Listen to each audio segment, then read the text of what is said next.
भाभो तू ठीक तो है ना? वो वो एक्सीडेंट की खबर सुन के हम सब बहुत घबरा गए थे भाभो। देख, ठाकुर जी का आशीर्वाद है भाभो कि आप दोनों 3 डब्बों में नहीं थे और सही सलामत घर को लौटे। हम तो घबरा ही गए थे। सच बताऊं भाभो, हमारी तो जान है ना, वो दांतों तक आ गई थी, बस निकलने ही वाली थी कि बस जेठ जी का फोन आ गया कि सब ठीक है। तब हमारे मन को शांति मिली है सचमुच में। मैं तो पहाड़ी वाले बाबा को 501 का प्रसाद बोल दिया था। सब ठीक हो गया भाभो, सब ठीक हो गया। जी कितना टाइम हुआ छोरा? 5 बजे हैं बाबू। 5 बज गए।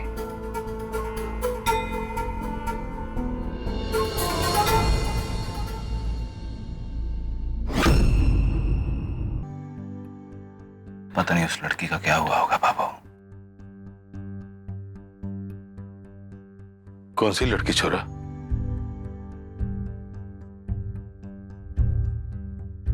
वो दरअसल भाभो के लिए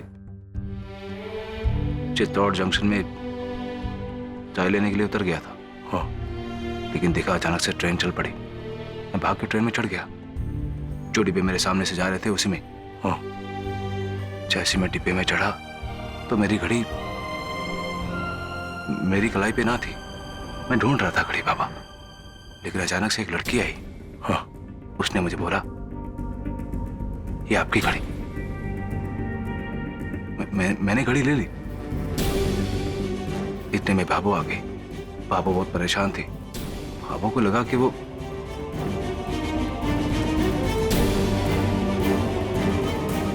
थोड़ी देर में, वो 1-2 मिनट के बाद वो ट्रेन दुर्घटना का शिकार हो गई।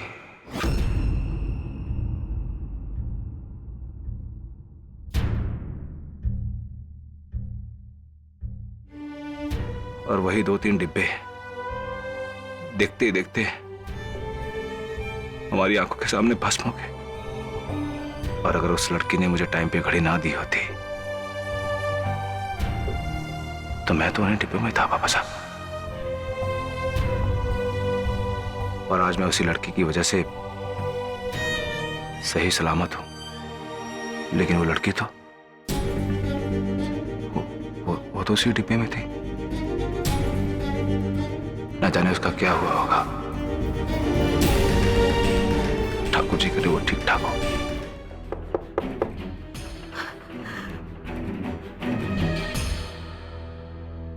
सध्या मेरे नहीं आ गई।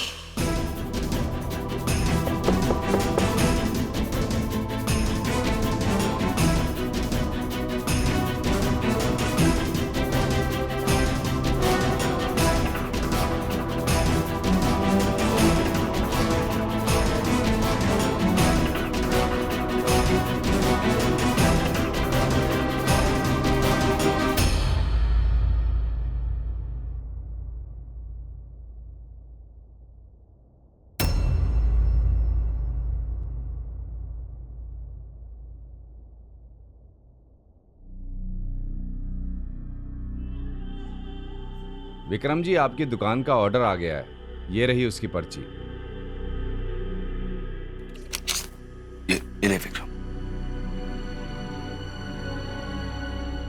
बड़ी हैरानी की बात है, अब तक तो जेठानी जी को पता चल गया होगा ना एक्सीडेंट के बारे में, और ये भी पता चल गया होगा कि भाभो और जेठ जी उसी ट्रेन में थे। फिर भी एक फोन तक ना किया। सोचा भी नहीं एक फोन करके हालचाल ही पूछ लूं। किसी निर्दयी है। अच्छा बाबू, हमारे कहने का मतलब है कि ड्यूटी में बिजी हो गई होंगी, है ना? शाम को जब आएंगे तो सबसे पहले यही पूछेंगे आप दोनों कैसे थे। वैसे जेठानी जी भी निराली ही है। आज तो ड्यूटी पे जाते वक्त ऐसे मिलके गई जैसे कभी लौटेंगी ही नहीं। हमारा मतलब है कि देवरानी जी हमारे को ऐसे थंकू थंकू कह के गई कि जैसे पता नहीं अब की गई हैं, कब आवेंगी।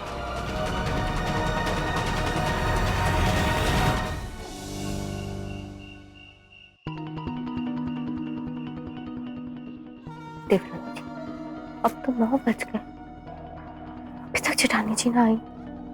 कोई टेलीफोन भी ना आया। कहीं ऐसा तो नहीं कि पापा जो कह रहे हैं वो सच हो कि डब्बे में जेठानी जी हूँ। नहीं नहीं छोटी जेठानी जी, ऐसा कुछ भी नहीं है। वो बस बहुत ज्यादा डर गई है, इसलिए वो ऐसी बातें कर रही है। ऐसा कुछ भी नहीं है। और ऐसा पहली बार थोड़ी ना हुआ है कि बड़ी जेठानी जी को आने में इतनी लेट हुई है। वो तो कितनी बार घर लेट आई है। पापा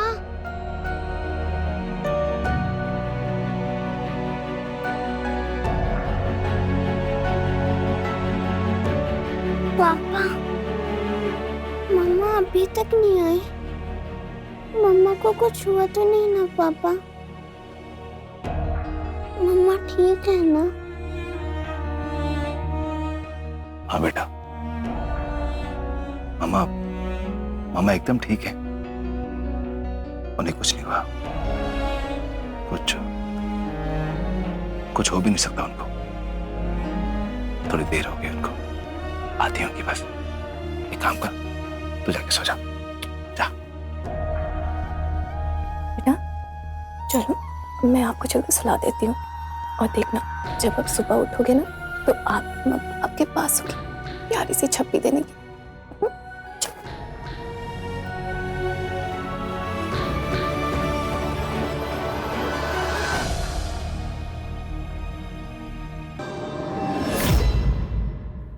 किस ड्यूटी पे गई है? कहाँ पे गई है?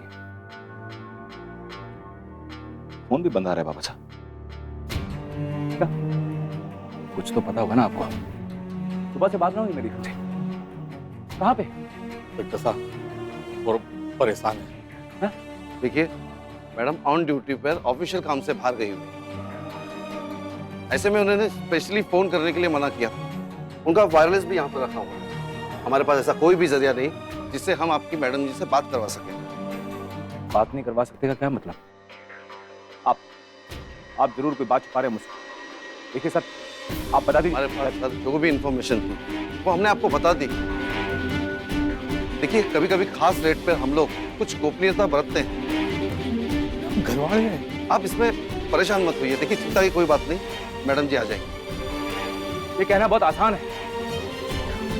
जरा आप ही बताइए, ये परिवार का सदस्य सुबह से लेकर शाम तक घर पे वापस ना आए तो एक आम परिवार को उसकी चिंता तो होगी ना। बस भाई कैसे बातें कर रहे हैं?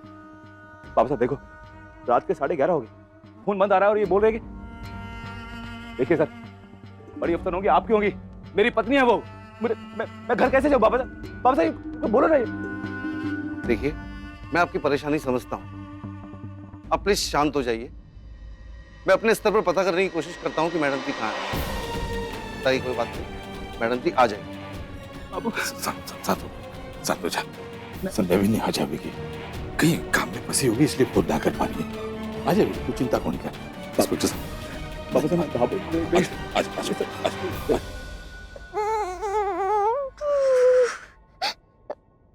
सब लोग कह रहे हैं कि मम्मा आ जाएगी, लेकिन सबके चेहरे देखकर लग रहा है कि मम्मा कोई प्रॉब्लम है। मम्मा आएगी भी क्या? या तू क्या कह रहा है? तू अपनी मम्मा पे भरोसा नहीं करता? तुझे पता है ना, वो किसी भी प्रॉब्लम का सलूशन निकाल सकती है। मत रो। वेद,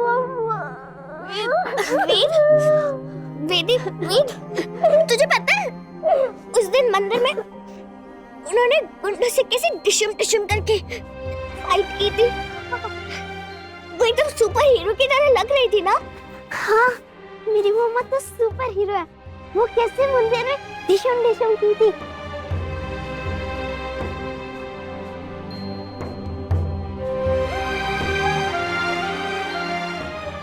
भगवान जी, प्लीज संजय ताई जी को जल्दी वापस कर ले आइए, प्लीज। हे ठाकुर जी, मारी बीनी मारी जान है।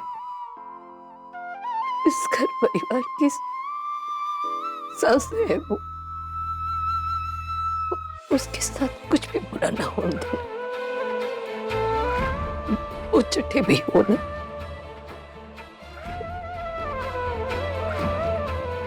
उसे कुशल मंगल लौटा दो। इतनी कृपा रख थारी इस भगत।